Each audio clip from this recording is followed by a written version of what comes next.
हा सत्संग संत रामपालजी महाराजांचा असून मराठी भाषिक भक्त समाजास सहज समजावे म्हणून हिंदी भाषेतून मराठी भाषेत रूपांतरित करण्यात आलेला आहे.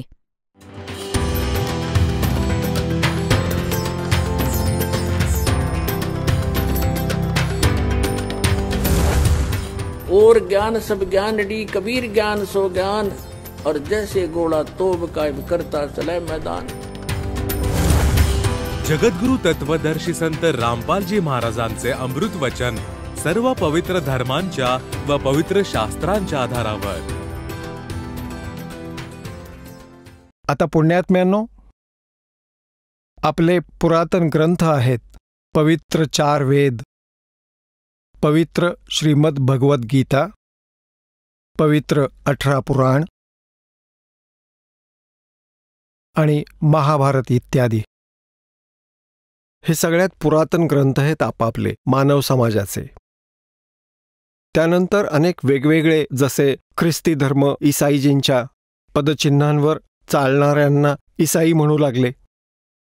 या लोकांनी या ग्रंथांना नाही समजून घेतलं. जो काही संदेश त्यांना आकाशवाणीतून वा कुणा फरिश्त्याकडून प्राप्त झाला, त्यालाच सत्य मानून त्यांनी पुढे त्यांचा प्रचार प्रारंभ केला. त्याच्या आधाराने मग पुढे त्यांचे अनुभव आणि त्या पुढे येणाऱ्या अनुभवांनी एक पुस्तक बनलं, पवित्र पुस्तक, जसं पवित्र बायबल ग्रंथ म्हटलं जातं. आणि याच प्रकारे मुसलमान धर्माचा जो ग्रंथ आहे कुराण शरीफ, हा पण हजरत मुहम्मदजींना, ज्यांना मुसलमान धर्माचे प्रवर्तक मानलं जातं, त्यांना जसा कोणी फरिश्ता आला त्याने ज्ञान ऐकवलं, आकाशवाणी झाली, अथवा काही वे म्हणत असत, ती वे आली. वे कशी यायची? जसं कोणी हजरत मुहम्मद कपडा अंगावर ओढून झोपत असत आणि आतून मग त्यांच्या शरीरातून काही आवाज येत असे, ते लिपिबद्ध केले जात, त्याला वे म्हणतात. आम्ही त्याला असं म्हणतो की जसं काळ भगवान श्रीकृष्णामध्ये प्रवेश करून गीता बोलले, तसंच कुणी फरिश्ता त्यांच्यात प्रवेश करून ह्या कुराण शरीफचं ज्ञान देऊन गेला, त्याला लिपिबद्ध केलं गेलं. आता काय झालं, आमचे जे पुरातन ग्रंथ होते वेद आणि गीता पुराण, हे संस्कृत भाषेत होते. संस्कृत भाषेला केवळ एकाच वर्गाला अभ्यासण्याचा, हा एकच वर्ग अभ्यास करू शकत होता, ब्राह्मण, हे मी आधी सांगितलं आहे. तर ते या आध्यात्मिक ज्ञानाशी परिचित नव्हते. संस्कृत अवश्य जाणत होते, चांगले ज्ञानी होते, व्याकरणही चांगलं शुद्ध बोलत होते, उच्चारणावर जास्त भर देत होते, शास्त्रार्थ त्यांच्या आपसातच होत असे. कोणी अशुद्ध व्याकरण जरी बोललं तरी त्यावर ते टाळ्या वाजवत असत, त्याला यशस्वी किंवा पराजित असंच केलं जायचं. श्रोते जे असायचे ते अशिक्षित होते, ते संस्कृत भाषा जाणत नव्हते. आणि 2 संस्कृत जाणणारे ज्ञानी विद्वान म्हणवणारे बसून आपसातच आपल्या संस्कृतमध्येच संवाद करायचे, शुद्ध उच्चारणासहित. आणि ज्याने अत्याधिक संस्कृत बोललं, कुठेही न अडखळता अगदी घोटून घोटून, तर श्रोता त्यांना विजयी करीत असत टाळ्या वाजवून. आणि मग तो विजयी घोषित होत असे, मग तो कितीही अज्ञानी असो. असेच हे एक दुसऱ्यांमध्ये मंडलेश्वर सिद्ध झाले. आणि त्यांना कख देखील माहिती नव्हतं अध्यात्म मार्गाचं. तर आज दया केली ईश्वराने. प्रथम तर ही दया केली की आम्हाला शिक्षण दिलं, जे द्यायला नको होतं ते पण द्यावं लागलं. आम्हाला ह्या नरकातून काढण्यासाठी भले एक वेळा, आता जशी बादली काढायची असते विहिरीतून पाण्याची, तर रस्सीला बांधून तिला आपटलं, विहिरीत आपटलं जातं, तिला बुडवलं जातं आधी आणि मग खेचलं जातं, तर ती पाणी आणेल. तर असं आम्हाला परमात्म्याने ह्यात बुडवलं, ह्या शिक्षणामध्ये, आणि मग यातून अनमोल रत्न काढून आमच्या समोर ठेवलं. आणि आता आम्ही कोणाच्या दंतकथेवर विश्वास ठेवणार नाही, आपल्या सद्ग्रंथांनाच आधार मानून साधना भक्ती करू. श्रीमद भगवत गीता अध्याय नंबर 16च्या श्लोक 23-24 मध्ये म्हटले, अर्जुन, शास्त्रविधीला त्यागून जे मनमानी वर्तन करतात, म्हणजे मनमानी पूजा करतात, जी सद्ग्रंथांमध्ये वर्णित नाही आहे, तर ते आपलं जीवन नाश करीत आहेत. त्यांना ना काही सुख मिळतं, ना काही सिद्धी होते आणि ना काही त्यांना परमगती प्राप्त होते, अर्थात व्यर्थ. मग 24व्या श्लोकात म्हटलंय की अर्जुना, ह्यातून तुला ह्या कर्तव्य अकर्तव्याच्या व्यवस्थेतून कोणती साधना करायची, कोणती नाही करायची, शास्त्रच प्रमाण आहे. म्हणून तू शास्त्राला आधार मानून भक्ती कर, कुणाच्या लोकवेदावर विश्वास करू नकोस. तर पुण्यात्म्यांनो, आपल्याला सर्व लोकवेदच ऐकवलेला होता. आता लोकवेद कशाला म्हणतात? परमेश्वराने हे सज्ञान आमच्यात खोल रुजवण्यासाठी स्वतःवरच सर्व प्रमाण उदाहरण म्हणून दिली. काय म्हणाले? पीछे लग गया जाऊं था मैं लोकवेद के साथ, रास्ते में सतगुरु मिले दीपक दे दिया हाथ. काय म्हणतायत भगवान? जसा हा दास पूर्वी हनुमान पुजारी होता, बाबा श्यामदेवांची पूजा करीत होता, भगवान श्रीकृष्ण विष्णू एक विशेष पूज्य होते, एक विशेष श्रद्धा होती. त्यांच्या बरोबरीने भगवान शंकर, भगवान गणेश, माता गौरी, लक्ष्मी माता, दुर्गा माता, म्हणजे जे जे देव सुप्रसिद्ध होते त्या सगळ्यांचा आम्ही आधार घेत असू, सर्वांची पूजा करत होतो, सगळ्यांकडेच मागणी करत असायचो, काही सुखदुःखाची झलक असायची. आणि हेच करता करता आम्हाला खूप सुख मिळालं. जसं मुलगा शिकतोय, शिक्षणात यशस्वी झाला, परीक्षेत यशस्वी झाला, तर म्हणतो हनुमानजी की जय हो, बाबा श्यामजी की जय हो, भगवान कृष्णाने मोठी कृपा केली. हे तर संकटमोचनच आहेत हनुमानजी. तर भगवान कृष्णजींनी अशी कृपा केली, तर मुलांना, आम्ही मुलं होतो जसंही, हेच आमच्यासाठी खूप होतं की या देवांनी आम्हाला पास केलं, यशस्वी केलं. मग नोकरी प्राप्त झाली, आपण याच देवांचे आभार मानले. मग पुत्रपुत्रींची प्राप्ती झाली, परत या भगवानांचे आभार मानले. आणि अशी जी सुख मिळत होती, आपण विचार करत होतो की भगवान श्रीकृष्ण, भगवान विष्णू, भगवान हनुमानजी, श्री हनुमानजी आणि बाबा श्यामजी देत आहेत. तर आता मुलं समजूतदार झाली या ज्ञानाच्या दासाच्या तत्वज्ञानाने. तर आता बरेचसे समजूतदार होऊन एकमेकांशी चर्चा पण करत असतात. म्हणतात असेच एकदा 2 भक्त आपसात चर्चा करत होते की बाबा कोणाची पूजा करता. एक म्हणू लागला की बाबा हनुमानजींची, लाल लंगोटीवाल्याची. तर म्हणायचे ऐक, एक भक्त असाच हनुमानाची पूजा करत होता. हनुमानजी प्रसन्न झाले, म्हणाले की बाबा माग, काय मागायचं ते. काय मागतोयस मुला, माग. आता मुलाने काय मागावं तर म्हणाला की बाबा एक छानशी पॅन्ट शर्ट दे. तर म्हणाला बाबा मी लंगोट घालतोय, तुला कुठून आणू, मीच एका लंगोटात टाइमपास करतोय, तुझ्यासाठी आणू कुठून मी. आणि हनुमानजींनी असं सांगितलं की बाबा रामाची भक्ती कर, कोणा दुसऱ्याची नाही. तर पुण्यात्म्यांनो, तुम्ही असंच समजा की ना भगवानाने ना रामाने कधी सांगितलं की माझी भक्ती करा. ते स्वतः भक्त होते. ना श्रीकृष्णाने कधी सांगितलं की माझी भक्ती करा. ते स्वतः भक्त होते, भक्ती करायचे.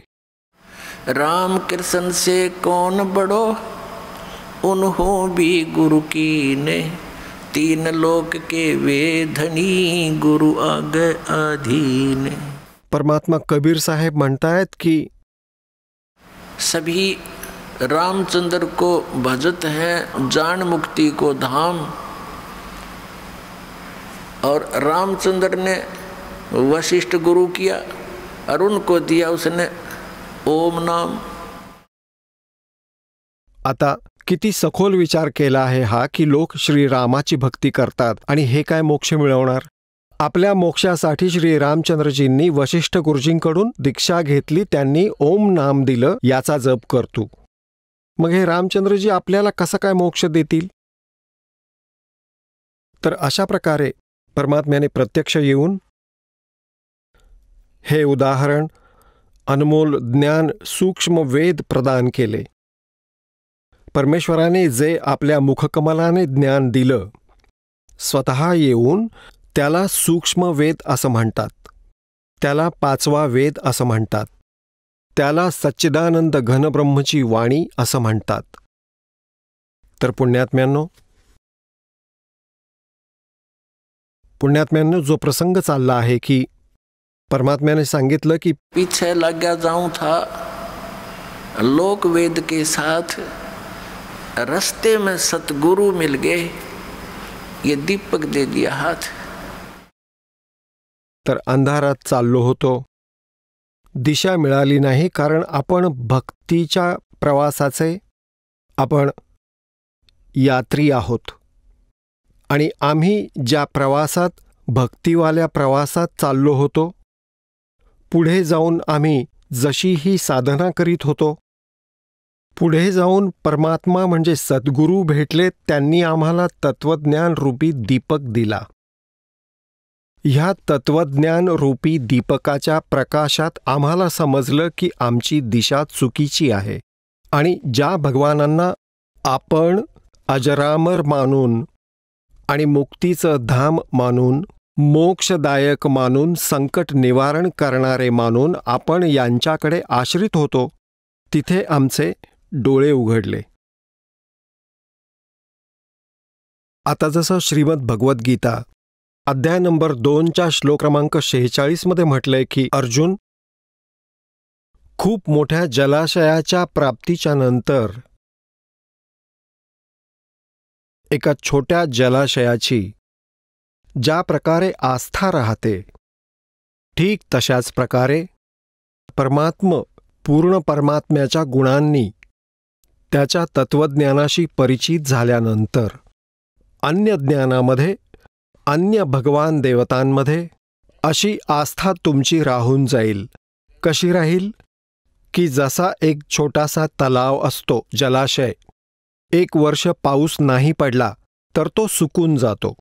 त्यावर आश्रित प्राणीसुद्धा त्याचा संकटाचा सामना करतात आणि तिथेच तडफडून मरण पावतात. आणि एक एवढं मोठं सरोवर असेल, इतका मोठा जलाशय असेल की 10 वर्ष पाऊस नाही पडला तरीही त्यातलं पाणी संपत नाही.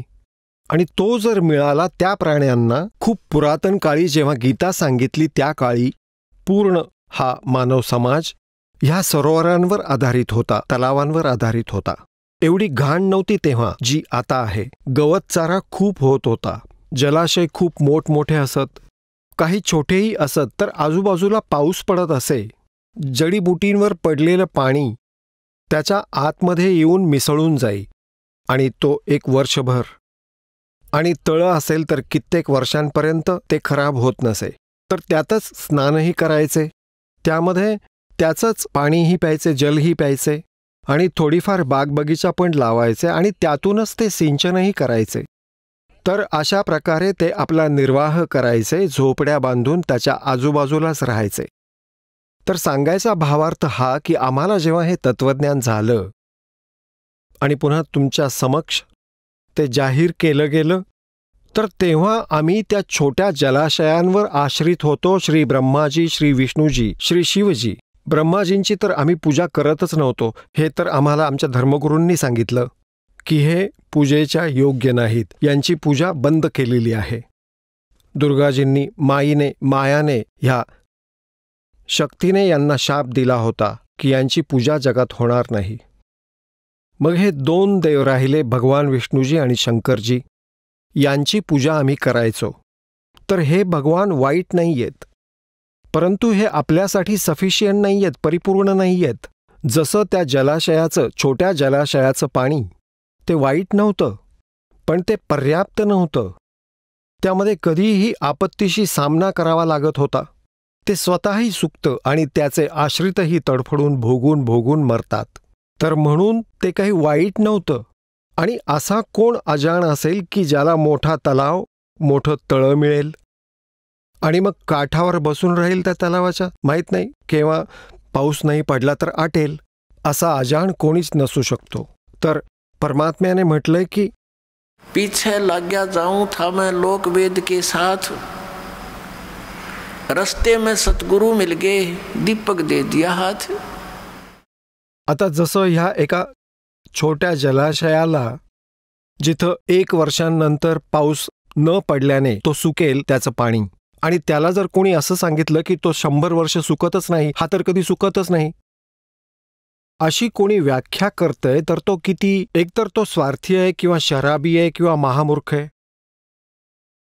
1 वर्ष पाऊस पडला नाही, त्या सुकणाऱ्या जलाशयाला जर कोणी असं सांगितलं की 100 वर्ष पाऊस पडला नाही तरी तो सुकणार नाही, असा जलाशय आहे, तर तो ह्या 3 प्रकारचा व्यक्ती असू शकतो. एकतर पूर्ण अज्ञानी, किंवा कुठे कोणी भांग प्यायलेला, किंवा कोणी महामूर्ख आहे, स्वार्थी आहे, असाच पडलेला आहे, त्याचं दुकान चालवायचंय. तर पुण्यात्म्यांनो, आमच्या धर्मगुरूंनी आमच्या समवेत असं केलेलं होतं. पवित्र हिंदू धर्माच्या आचार्यांनी, शंकराचार्यांनी आणि या गुरूंनी, ब्राह्मणांनी, पुण्यात्म्यांनो, आपण भक्तिमार्गापासून दूर झालो आणि आपसात आपण असे भांडत राहिलो जसे हिंदू आणि मुसलमानांचा तंटा करवणं हे आपल्या धर्मगुरूंचं, दोन्ही धर्मगुरूंचं, हिंदू आणि मुसलमानांच्या कर्तव्य झालं होतं.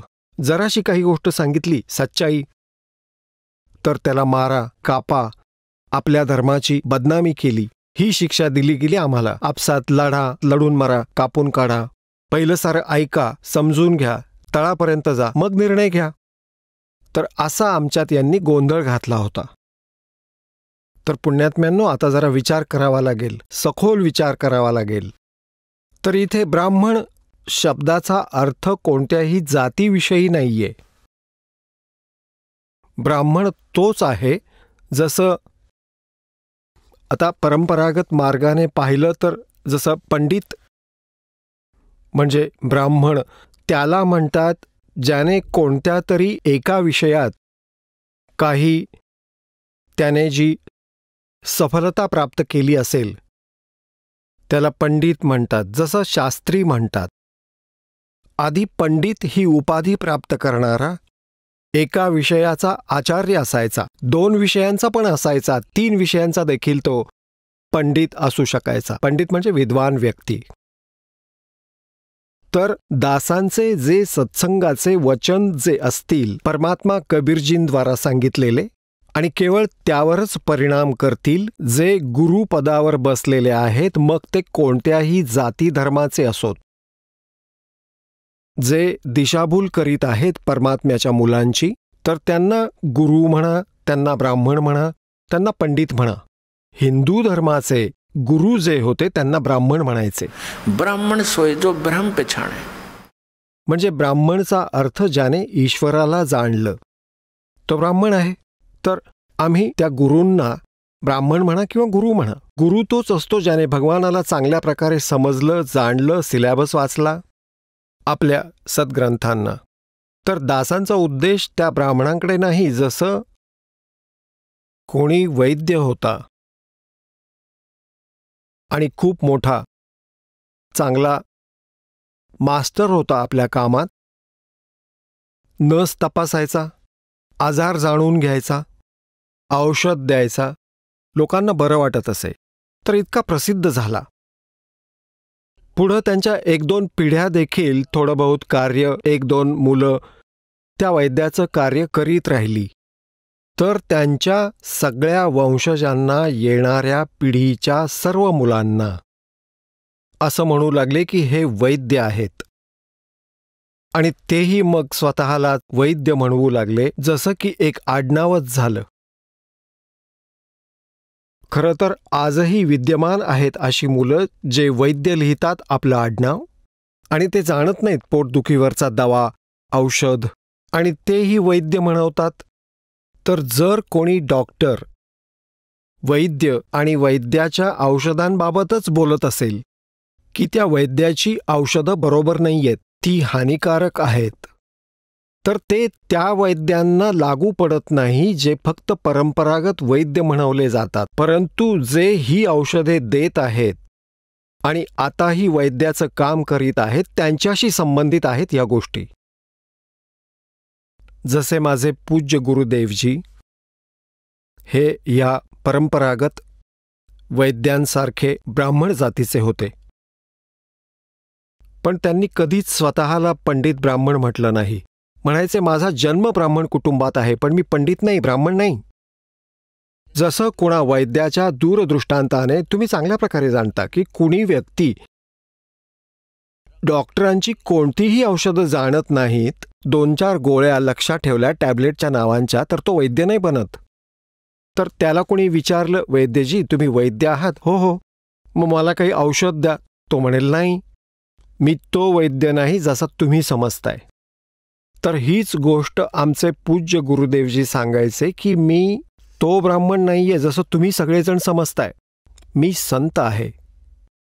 आणि माझे आजोबा गुरुजी होते, ते जाट जातीमध्ये जन्मले होते. गाव छावला, दिल्लीमध्ये नजफगडजवळ गाव आहे छावला, तिथले जाट होते. आणि आमचे पणजोबा गुरुजी गरीब दासांच्या पंथातील संत होते. आणि ते 16 वर्षांचे असताना गावातून परस्पर शेतातूनच त्यांच्या वाणीने प्रभावित होऊन त्यांच्याबरोबर निघून गेले होते. घरात दुःखी होते. तर इतकी कुशाग्र बुद्धी होती त्यांची. आमच्या पणजोबा गुरुजींनी विचार केला की हे बालक खूपच चांगल्या बुद्धीचे आहे, त्याला का नाही काशी विद्यापीठातून शिक्षण द्यायचं आणि हा सद्ग्रंथांना जाणून चांगल्या प्रकारे समजावू शकेल. आणि मग त्यांनी कसाबसा त्याला काशी विद्यापीठात प्रवेश मिळवून दिला. तिथून ते 4 विषयांचे आचार्य झाले, अव्वल आले प्रत्येक विषयात. तर ते पंडित चिदानंदजी या नावाने प्रसिद्ध झाले. जाट असून ते ब्राह्मण पंडित म्हणवायचे. आणि त्यांचा आश्रम बनवलाय गाव गोपाळपूर, तहसील खरकोदा, जिल्हा सोनपतमध्ये. तिथं आश्रमावर लिहिलंय पूज्य पंडित चिदानंद जी आश्रम. तर प्रथम पुण्यात्म्यांनो, दासाच्या या संकेतांना समजा आणि जर कोणी पंडित चुकला, गडबडला आणि सत्संग पण न ऐकता कर्म फोडून घेतलं, तर दासांचं म्हणणं त्या पंडितांना उद्देशून नाही जे परंपरागत ब्राह्मण म्हणवतात, ते नाही. तर हे जे ब्राह्मण होते आमचे धर्मगुरू जसे, तर हे यांनी सद्ग्रंथांना जाणलं नाही. एक लोकवेद सुरू केला. तो कुठून सुरू झाला लोकवेद? आदि शंकराचार्यजी झालेत. ईसाजींच्या 508 वर्षांपूर्वी, म्हणजे आज सन 2012 पासून हे समजा की 2520 वर्षांपूर्वी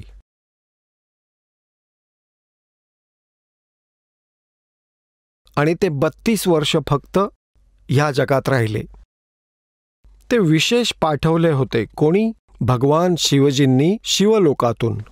त्यांचा एक गण होता, चांगली आत्मा होती तिथली.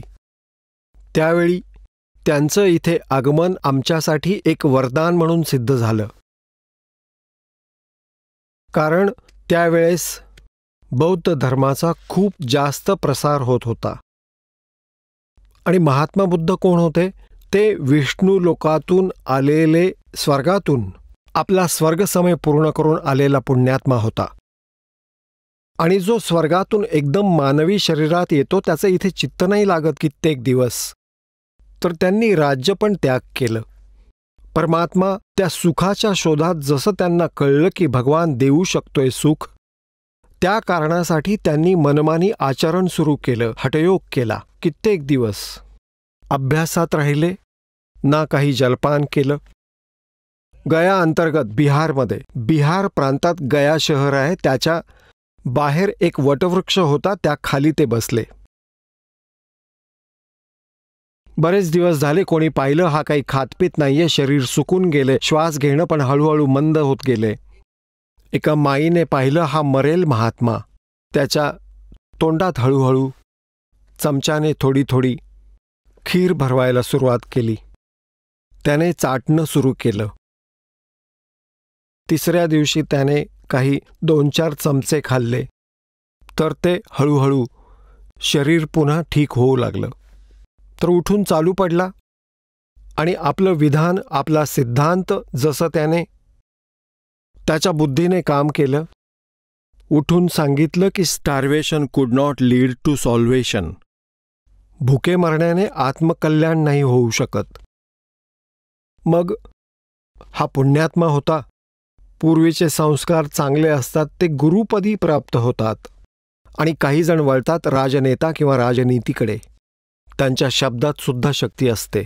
त्यांच्या संस्कारवश सर्व काही चांगल्या सोयी मिळणारच असतात. ते विचार करतात की ते जे करतायत त्याने हे होतंय. तर महात्मा बुद्धाने जे काही परमेश्वराचं विधान सांगितलं त्यावेळच्या पुण्यात्म्यांनी ते खूप ध्यान देऊन ऐकलं, ग्रहण केलं. कारण की आत्मा परमात्म्यासाठी भटकत असतो. त्याला जिथे कुठे कळतं की परमात्मा इथे भेटेल तिथे तो धाव घेतो. कारण हा तहानलेला आहे त्या भगवानाचा. त्या सुखाचा तो शोध घेतोय जे सोडून तो इथे आलाय. त्यामुळे त्या महात्मा बुद्धाच्या बरोबर खूप बहुसंख्येमध्ये हे भोळे आत्मे चिकटले. आता महात्मा बुद्धांनी सांगितलेल्या भक्तिविधीने परमात्म्याच्या बाजूने कोणालाही शांती नाही मिळाली. कारण ते शास्त्रविधींना त्यागून मनमानी आचरण होतं. त्यातून काही होणारच नव्हतं. आणि त्याच्याही पूर्वी जेव्हा महात्मा बुद्धांनी हा पंथ चालवला, आपला मार्ग चालवला, तेव्हा श्रद्धाळू लोक, चांगले आत्मा, चांगले पुण्यकर्मी प्राणी होते. त्यांना स्वाभाविक लाभ आपल्या पुण्यकर्मातूनच होणार होता, त्यांच्या प्रारब्धानेच. जसं आपल्याला सांगत होता हा दास की आम्हाला जे काही सुख मिळायचंय आम्ही हा विचार करायचो की जोही साधना करतोय, हरे राम हरे कृष्ण सीताराम राधेश्याम राधे राधेश्याम मिलादे, किंवा श्यामजींच्या मंदिरात जायचं, हनुमानजींच्या मंदिरात जायचं, शेरावालीकडे वैष्णोदेवीला जायचं, असं वाटायचं की या साधनातून लाभ होतोय. पण आता कळलं की ही तर साधनाच नव्हती, भक्ती तर नव्हतीच, हे तर युजलेस आहे, हे तर मनमानी आचरण होतं आमचं. तर जे भोळे श्रद्धाळू मागील पुण्यकर्मी प्राणी होते ते सर्व जे त्यांचे अनुयायी झाले त्यांना स्वयं स्वाभाविक संस्कारवश सुख मिळालं. आणि त्यांना वाटलं की यांनी जी साधना सांगितली ती बरोबर आहे. येणाऱ्या काळात भक्तिहीन प्राणी येऊ लागले त्यांच्या घरामध्ये. त्याच साधनांनी त्यांची दुर्गती सुरू झाली. काही आध्यात्मिक लाभ झाला नाही. तर सर्वांनी हे मानलं आता शेवटी बौद्ध धर्माच्या अनुयायांनी की भगवान नाही आहे, भगवानापासून लाभाची इच्छा करणं मूर्खपणा आहे. आणि ते कम्युनिस्ट म्हणजे नास्तिक झाले. पूर्ण चीन कम्युनिस्ट झाला, जे पूर्ण विश्वातील जवळजवळ अर्ध्या किंवा त्याहून थोड्या कमी लोकसंख्येचं राष्ट्र आहे. तर पुण्यात्म्यांनो, त्यावेळी ह्या बुद्ध धर्माचा खूप शीघ्रतेने प्रसार होत होता आणि त्यांचे जे संत होते ते जागोजागी जाऊन धर्मपरिवर्तन म्हणजे आपल्या मार्गाचं प्रदर्शन करीत होते. भोळे लोक ग्रहण करत होते. यावेळी शंकराचार्यजींचा जन्म म्हणजेच येणं आमच्यासाठी वरदान सिद्ध झालं. पण शेवटी गोष्ट तीच झाली. आकाशातून पडले आणि खजुरावर अडकून राहिले. तरीही तिथल्या तिथेच राहिलो, परंतु इतकं अवश्य केलं त्यांनी. तसं तर दास हे म्हणतात की परमात्म्याचीच दया होती ती. हे तर काळानेच शृंगारून शंकराचार्यांना पाठवलं होतं.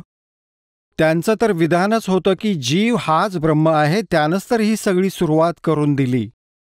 तू स्वतःच भगवान आहेस, तू स्वतःच स्वतःला ओळख. तूच आत्मा आहे, शरीर नाही, बॉडी नाही, बुद्धी नाही, मन नाही, चित्त नाही, अहंकार नाही. तू भगवान आहेस. आत्म्याला काही दुःख सुख असतच नाही. हेच तर त्यांचं अंतिम विधान.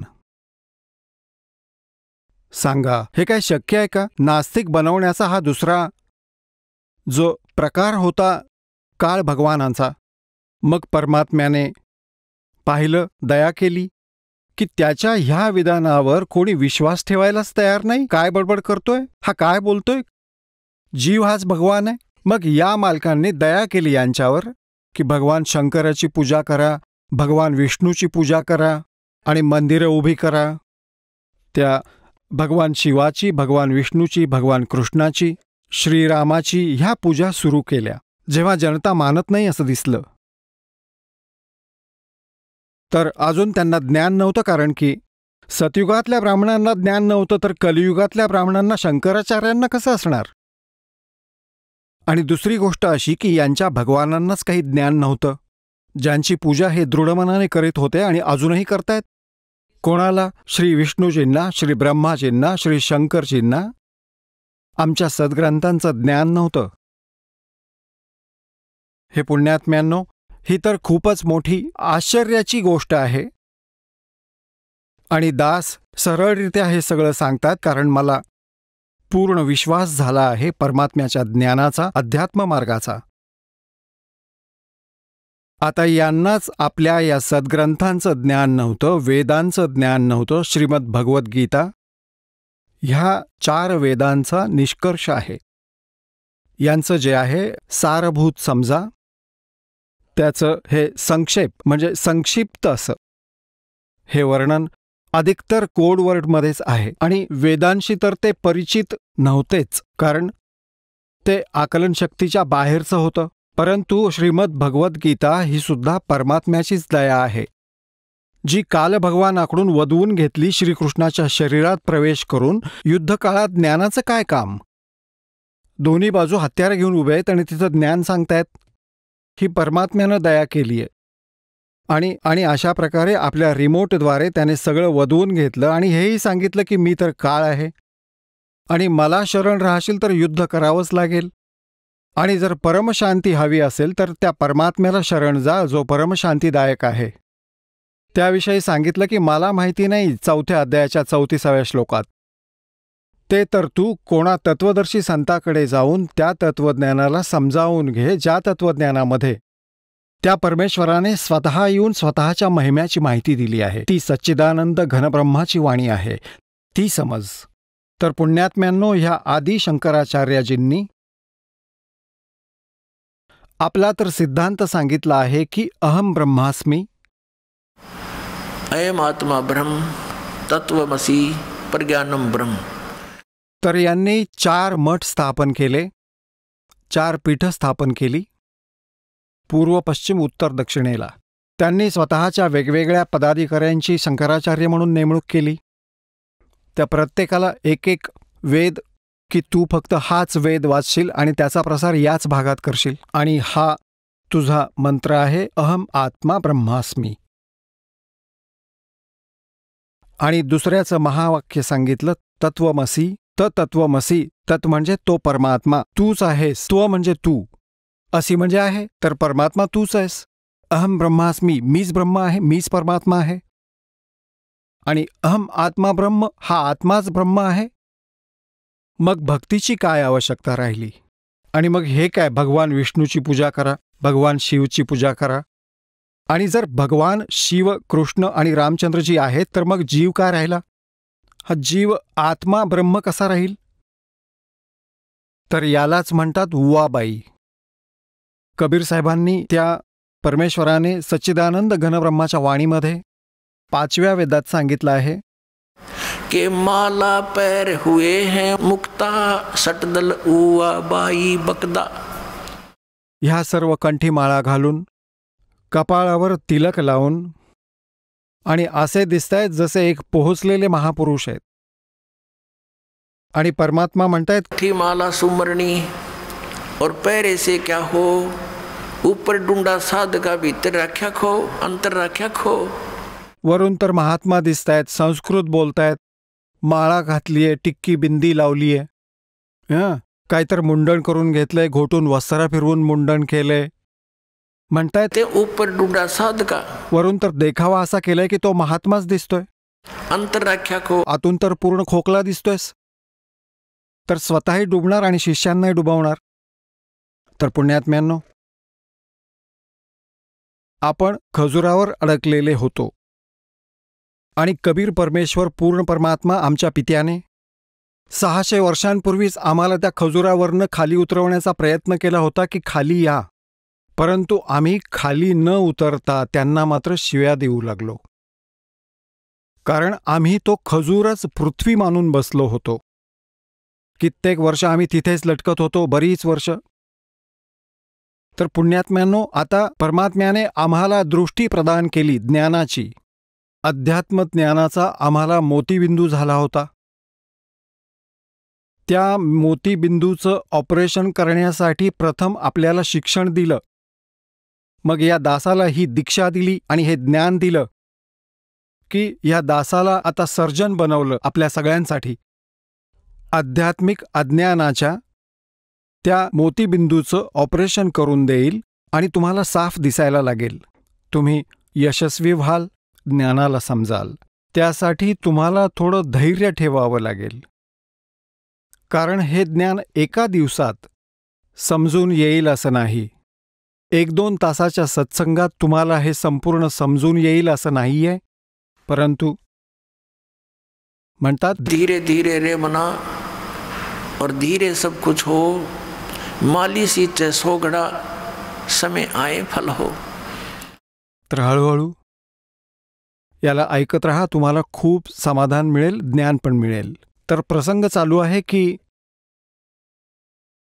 एकतर दासाने इथे एक शब्द बोललेला आहे की हे शंकराचार्य आमचे धर्मगुरू मंडलेश्वर, ह्या संत महंतांना ज्ञान असेल कुठलं? ज्या भगवानांची हे पूजा दृढ करतात किंवा करवून घेतात, हेच आम्हाला सांगतात की हे असं करा, त्यांनाच ज्ञान नाहीये अध्यात्माचं. तर ही गोष्ट खूप खटकणारी आहे आणि खूप मोठा विवाद निर्माण करू शकते जर दासाने याचा रिमोट, याचा स्विच दाबला नाही तर. अर्थात आपल्याला सच्चाई नाही दाखवली तर आम जनता म्हणेल की हा तर खोटं बोलतोय रामपाल, आणि ही काय बात झाली? हे कसं सांगतात की ब्रह्मा विष्णू महेश यांना काही ज्ञान नाही? तर हे या दासाने नाही सांगितलं, तर हा इतिहास सांगतोय. आणि दासाने यांचं चरित्र इतिहास वाचला आहे आणि त्याच आमच्या धर्मगुरूंद्वारा तो अनुवादित आहे. जर दासांनी याचा अनुवाद केला असता तर संस्कृत भाषेच्या ज्ञानाच्या अभावापायी तो कोणी मान्य केला नसता. खोटं बोलतोय, जसं आमच्या परमात्म्याबाबत केलं 600 वर्षांपूर्वी. परमपूज्य कबीर परमेश्वरांनी आपल्या प्रिय आत्म्यांना हा सत्संदेश देण्याचा प्रयत्न केला होता, परंतु या मोतीबिंदू झालेल्या व्यक्तींनी, या अज्ञानी धर्मगुरूंनी परमात्म्याला हे सांगून आमच्यापासून दूर केलं, नकार दिला त्या ज्ञानाला की कबीर तो अशिक्षित आहे, ते संस्कृत भाषा शिकले नाहीत, कारण ते क्षुद्र जातीत राहतात. क्षुद्र जातीत वाढतोय आणि याला कोण शिकवणार संस्कृत? कारण ब्राह्मण म्हणत की दुसरं कोणी संस्कृत शिकूच शकत नाही. आणि आमचे परमात्मा 600 वर्षांपूर्वी सांगत असत की ये 3 देव की करते भक्ती उनकी कदे ना होवे मुक्ती. की ही लढाई होती परमेश्वराची परमात्मा कबीरांबरोबर. ह्या अज्ञानी आमच्या धर्मगुरूंनीच आमच्या हिंदू धर्माच्या व्यक्तींना, आमच्या पूर्वजांना आमच्याच पित्याविरुद्ध भडकावले की हा कपटी आहे, खोटा आहे, धर्माविरुद्ध बोलतोय, याला मारून टाका, कापून काढा, अशा प्रकारे छळ केला.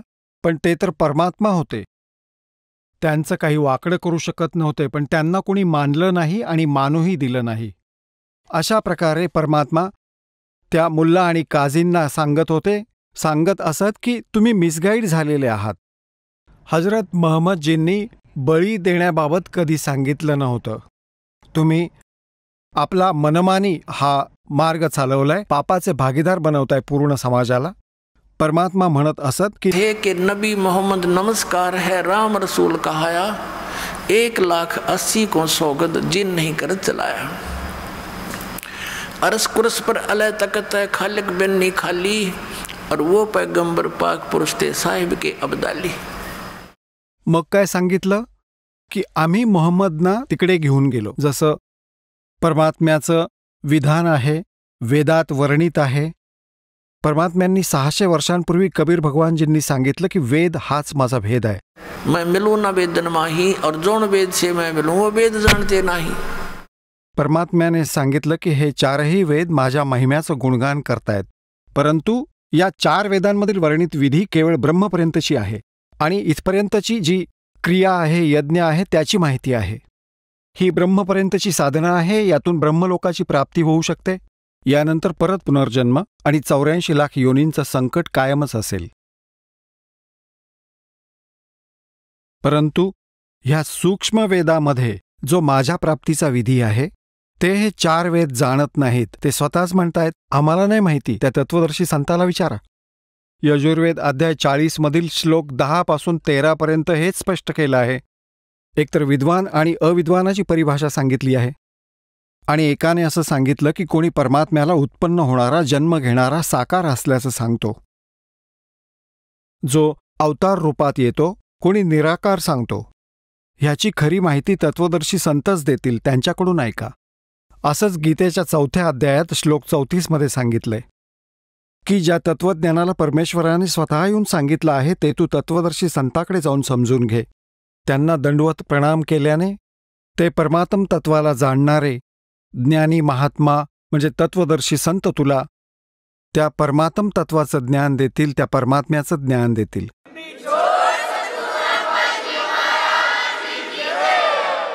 चला आता आपण त्या श्रद्धाळूंचे अनुभव जाणून घेऊया ज्यांनी जगद्गुरू तत्वदर्शी संत रामपालजी महाराज यांच्याकडून दीक्षा प्राप्त केलेली आहे, तसेच त्यांच्याद्वारे सांगितलेल्या भक्ती मार्गावर चालत आहेत. नमस्कार. नमस्कार. आपलं नाव? कृष्णा महादेव गोरेगावकर. आपण कुठून आलात? तालुका माणगाव, जिल्हा रायगड, महाराष्ट्रामधून आलेलो आहे. आपला व्यवसाय काय आहे? मी एक माजी सैनिक होतो. आता मी सध्या बँक ऑफ बरोडामध्ये कर्मचारी आहे. संत रामपालजी महाराजांची गुरुदीक्षा आपण कधी घेतली? संत रामपालजी महाराजांची गुरुदीक्षा 22 जुलै 2018 मध्ये गुरुजींनी शरणामध्ये घेतलं. संत रामपालजी महाराजांची गुरुदीक्षा घेण्या अगोदर आपण व आपला परिवार कोणती भक्तिसाधना करत होतात? महाराष्ट्रामध्ये जी पारंपरिक भक्ती चालू आहे त्या पद्धतीने आम्ही भक्ती करत होतो. गणेशजी आले तर गणेशजींची भक्ती करायचो. दुर्गादेवीचा सण आला की दुर्गादेवीची भक्ती करत होतो. त्याचप्रमाणे देवलामध्ये जाऊन कला लावून झाल्यानंतर ते सांगायचे की देवाने बकरा मागितलेला आहे, उलट्या पंखांचा कोंबडा मागितलेला आहे, तर ते त्यांना आणून देणे. त्याच्यानंतर त्यांच्यासमोर कापून ते रक्त त्या देवाला वाहणे, अशा पद्धतीची आम्ही भक्ती करत होतो.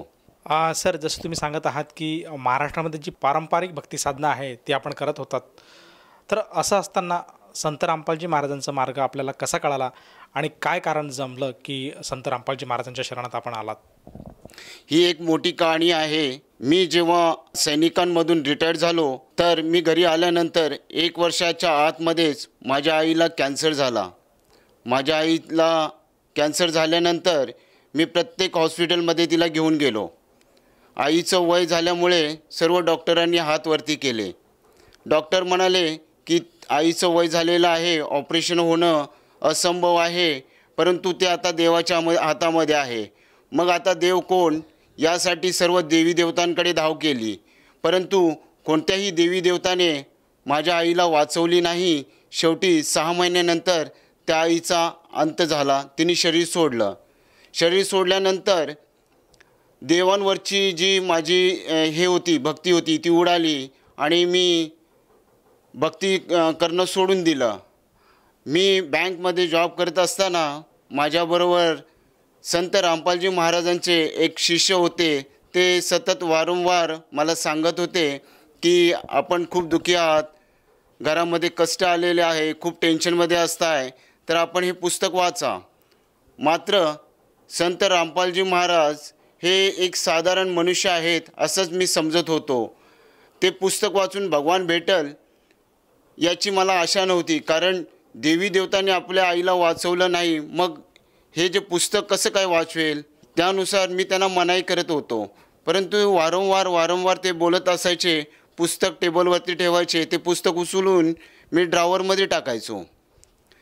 असं करत असताना जेव्हा स्वतःवरती संकट आले, मी बँकमध्ये ड्युटीवरती उभा असताना अचानक मी चक्कर येऊन खाली पडलो. मला माझ्या बँकेतील कर्मचाऱ्यांनी उचलून तुरंत कलंबोलीमध्ये सत्यम हॉस्पिटल आहे, या हॉस्पिटलमध्ये घेऊन गेले. तिथे माझं ECG केलं गेलं. तिथल्या डॉक्टरांनी तुरंत सांगितलं की तुम्ही यांना हृदयविकारांच्या स्पेशलिस्टकडे घेऊन जा, कारण हे अटॅक होऊ शकतो आहे. सुरानंद शेट्टी हॉस्पिटलमध्ये आम्ही शिफ्ट झालो. मी खूप घाबरून गेलो होतो. काही दिवसा अगोदरच माझ्या आईचा मृत्यू झाला होता आणि आपणसुद्धा असंच मारायचं, परंतु माझ्या लहान मुलांचं कसं काय होणार याची मला चिंता वाटायला लागली. मृत्यू समोर दिसतच होतं, परंतु आपल्याला वाचवणार कोण या गोष्टीची खूप मोठी चिंता व्हायला लागली. कारण माझ्या आईला कुठल्याही देवी देवतांनी वाचवली नाही, डॉक्टरांनी वाचवली नाही, मग मला कोण वाचवेल. एन्जिओग्राफी करण्यासाठी मला व्हीलचेअरवरती घेऊन जात होते. मुलं आणि पत्नी दिसल्यानंतर माझ्या डोळ्यातून अश्रूच्या धारा लागल्या.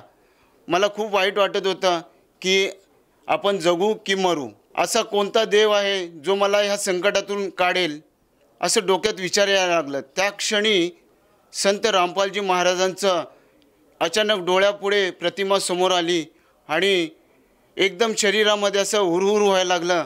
आणि मी मनामध्ये म्हणालो की संत रामपालजी महाराज, तुम्ही धर्तीवरती परमेश्वर म्हणून आलेले आहात, असं मला तुमच्या एका शिष्याने सांगितलेलं आहे. मी संकटात आहे, दुःखामध्ये आहे, माझ्यावरती दुःख आलेलं आहे, तर मला तुम्ही या संकटातून काढा, मी तुमची भक्ती करेन. त्यानंतर मला जिथे एन्जिओग्राफी होता त्या ठिकाणी घेऊन गेले. काही वेळ गेल्यानंतर पुन्हा मी विनंती केली परमात्माजवळ, गुरुजींजवळ, संत रामपालजी महाराजांजवळ, की गुरुजी, संत रामपालजी महाराज, खरोखर आपण परमात्मा भगवान आहात, तर मला ह्या संकटातून काढा, मी तुमची भक्ती करेन. त्या क्षणी ते LED एकदम पॉवरफुल कलरमध्ये ओपन झालं आणि डॉक्टर आपला हातामध्ये माऊस घेऊन फिरवत होते. त्यांनी पाहिलं की यांचं तर हृदय क्लिअर आहे, कुठल्याही प्रकारचं ब्लॉकेज नाही, कुठलीही नस ब्लॉक नाही. त्यांनी माझ्या राईट हँडला असं जोरात फटका मारून बोलले की बाबा, तुला तर काही नाही आहे, कुठेच ब्लॉकेज नाही आहे, तू कुठल्या देवाचं असं नाव घेतला. परंतु मी मूर्ख मानव, मी त्यावेळेस काही बोललो नाही आणि त्यांचं बिल पेड वगैरे केल्यानंतर स्वतः ड्राईव्ह करून मी 140 किलोमीटर महाडपर्यंत गाडी ड्रायव्हिंग करून गेलो. त्यानंतर मी समाजाच्या पुन्हा त्याच्यामध्ये विसरून गुरुजींना गेलो, संत रामपालजी महाराजांना गेलो. कधी छातीत दुखणे, पोटात दुखणे, खूप कंटाळून गेलो, त्रास व्हायला लागला. मग मात्र एक दिवशी ज्ञानगंगा हे पुस्तक पुन्हा टेबलवरती आलं.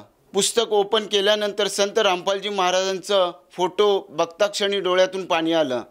पहिलं पान वाचलं, त्याच्यामध्ये लिहिलं होतं, दारू पिवे कड़वा पाणी, 70 जन्म सुहान के जानी.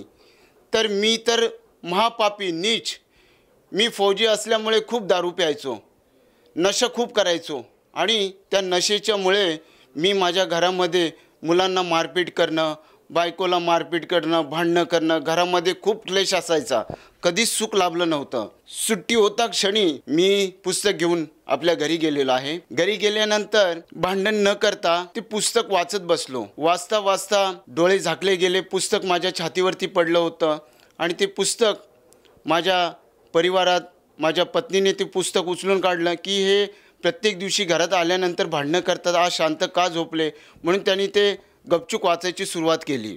माझी मिसेस धन्य निरंकारमधून होती.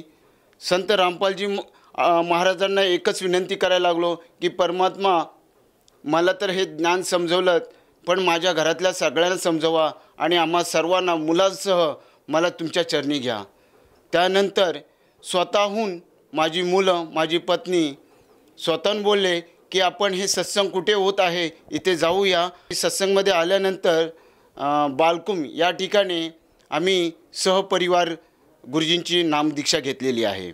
सर, जसं तुम्ही सांगत आहात की संत रामपालजी महाराजांचे जे काही अनुयायी आहे ते वारंवार आपल्याला प्रार्थना करत होते की एकदा तरी तुम्ही ज्ञानगंगा पुस्तक वाचा, आणि जे तुम्हाला संकट येत होते, जे काही दुःख येत होते, परिवारामध्ये जो क्लेह होता, कष्ट होते, यातना होते, आपण दुःखी होतात, कष्टी होतात, म्हणून वारंवार जे सहकारी आपले संत रामपालजी महाराजांचं पुस्तक आपल्याला वाचनाला आग्रह धरत होते, परंतु आपलं त्याच्याकडे दुर्लक्ष झालं. परंतु ज्यावेळेस आपल्या स्वतःच्या जीवावर बेतलं आणि आपल्याला अटॅक आला, त्यावेळेस आपल्या डोळ्यासमोर मृत्यू दिसत होता, आणि त्या कारणामुळे केवळ आपली ओढ झाली की हे परमेश्वरा, संत रामपालजी महाराज, मला तुम्ही यातून बाहेर काढा, आणि बाहेर काढाल तर मी आपल्या शरणात येईल, असा आपण एक प्रेरणा घेतली, एक संकल्प केला, आणि संत रामपालजी महाराजांनी आपल्यावर दया केली. तर हा एक मोठा चमत्कार तर झालाच झाला. त्यानंतर आपण ज्ञानाच्या आधारे त्यांच्याशी जोडलासुद्धा. तर त्या सगळ्या प्रोसेसनंतर आज आपण सद्भक्ती करत आहात. तर आज आपल्या घरामधलं वातावरण कसं आहे, आणि आपल्याला व आपल्या परिवाराला वैयक्तिक काय काय लाभ प्राप्त झालेत? संत रामपालजी महाराजांच्या शरणी आल्यानंतर गुरुजींनी अशी दया केली की घरामध्ये जो क्लेश होता तो पूर्णपणे खतम झाला. घरामध्ये खूप आनंदी वातावरण निर्माण झालं. संत रामपालजी महाराज हे तत्वदर्शी संत आहेत. ते तत्वानुसार ज्ञान देतात, आणि त्यामुळे मोठा लाभ म्हणजे एक आध्यात्मिक ज्ञानाचा आम्हाला लाभ झालेला आहे.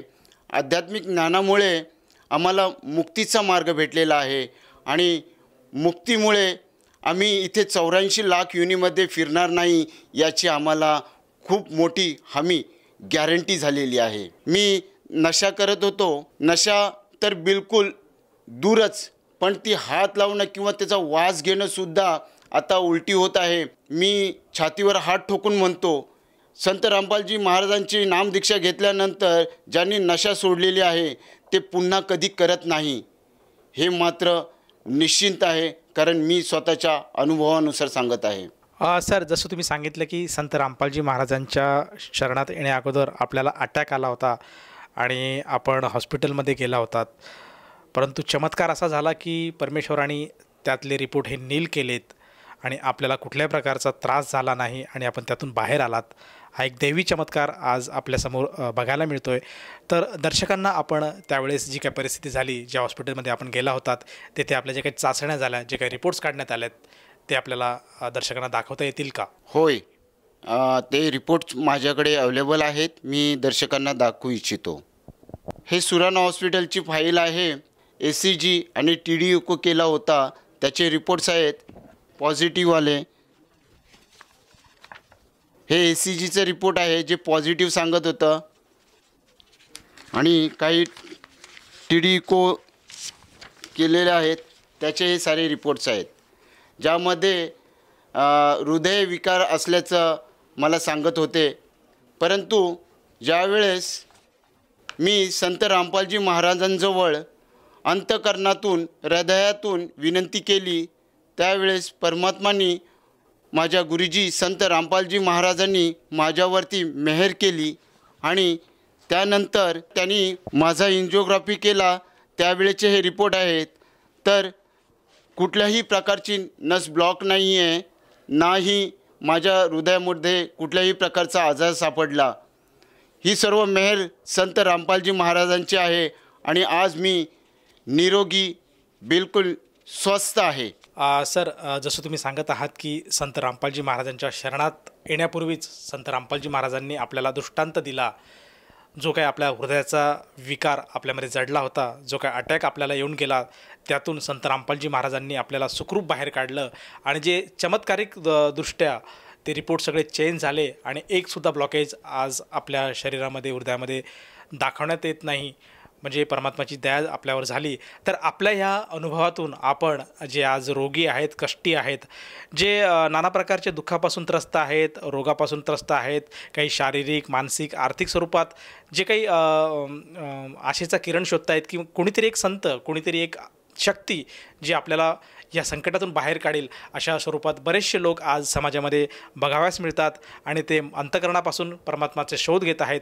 तर अशा सर्वांना आपण आपल्या अनुभवातून काय संदेश द्याल? मी सांगू इच्छितो की जीवनामध्ये गुरु असणं अनिवार्य आहे आणि गुरु हे तत्वदर्शी असले पाहिजेत. आज धर्तीवरती तत्वदर्शी संत म्हणून परमेश्वराच्या रूपामध्ये संत रामपालजी महाराज आलेले आहेत आणि ते आपल्या जीवाचं कल्याण करत आहेत. मी जे दुःखी, कष्टी आणि रोगी आहेत अशा बहीण बांधवांना विनंती करत आहे की आपण संत रामपालजी महाराजांची पुस्तक ज्ञानगंगा जगण्याचा मार्ग, त्याचप्रमाणे यूट्यूब चॅनल्सवरती, फेसबुकवरती, ट्विटर्सवरती, टी व्ही चॅनल्सवरती संत रामपालजी महाराजांचे जे सत्संग चालू आहेत हे आपण जरूर पाहावेत. संत रामपालजी महाराजांचे ज्ञान समजणे फार अतिशय अनिवार्य आहे, जरुरी आहे. कारण जोपर्यंत आपल्याला गुरुजींचं ज्ञान समजणार नाही तोपर्यंत आपले कष्ट दूर होणार नाही आणि जोपर्यंत आपण त्यांची नामदीक्षा घेत नाही तोपर्यंत आपल्याला लाभ होणार नाहीत. ही कडकडीची विनंती आहे. सर, जसं तुम्ही सांगत आहात की आज समाजामध्ये जी दुःख आहे त्या दुःखापासून जर साधकाला तारायचं असेल, त्यातून आपली सुटका करायची असेल तर एकदा तरी त्यांनी संत रामपालजी महाराजांचं ज्ञान समजून घ्यायला हवं.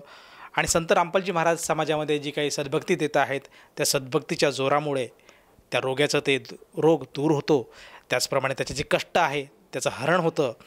तर अशा या आपल्या आव्हानाला जर एखादा साधक साथ घालू इच्छित असेल आणि त्यालासुद्धा वाटत असेल की आपण संत रामपालजी महाराजांची शरण घ्यायला काही एक हरकत नाही, तर ती व्यक्ती संत रामपालजी महाराजांशी कशी जोडू शकेल किंवा संत रामपालजी महाराजांचा अनुग्रह कसा घेऊ शकेल?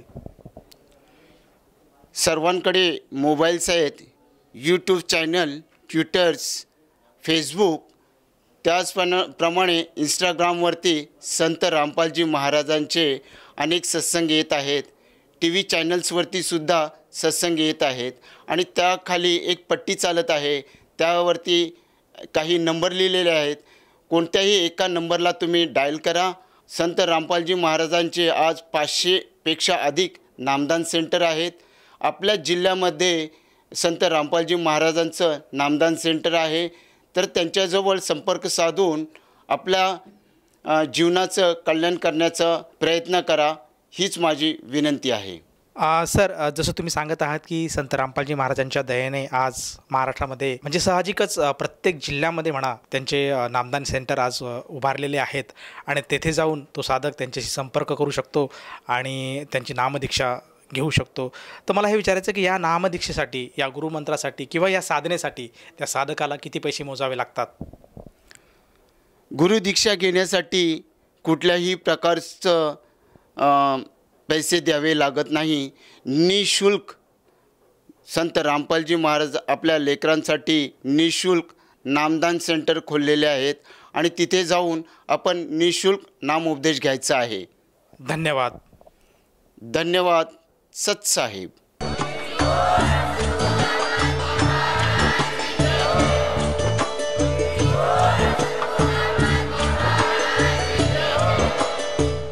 आपण ऐकत होता जगद्गुरु तत्वदर्शी संत रामपालजी महाराज यांचे मंगल प्रवचन, ज्यांच्या शुभ आशीर्वादाने संपूर्ण विश्वामध्ये 500पेक्षा जास्त नामदीक्षा केंद्र आहेत, जिथे निशुल्क नामदीक्षा दिली जाते. निशुल्क नामदीक्षा प्राप्त करण्यासाठी आणि अधिक माहितीसाठी संपर्क करा 7030303951 7030303952. अद्वितीय आध्यात्मिक ज्ञान वाचण्यासाठी, पाहण्यासाठी आणि ऐकण्यासाठी संत रामपालजी महाराज ॲप अवश्य डाउनलोड करा किंवा आमची वेबसाईट www.jagadgururampalji.org वर विजिट करा. आम्हाला सोशल मीडियावर फॉलो करा. सर्व पवित्र धर्मांच्या पवित्र शास्त्रांवर आधारित प्रमाणित अनमोल पुस्तक ज्ञानगंगा किंवा जगण्याचा मार्ग यापैकी कोणतेही एक पुस्तक निशुल्क मागवण्यासाठी आपण आम्हाला आपले पूर्ण नाव, पूर्ण पत्ता, पिनकोड आणि फोन नंबरसह लिहून 7030303951 किंवा 7030303952 या नंबरवर SMS करू शकता किंवा 7030303950 या नंबरवर व्हॉट्सअप देखील करू शकता.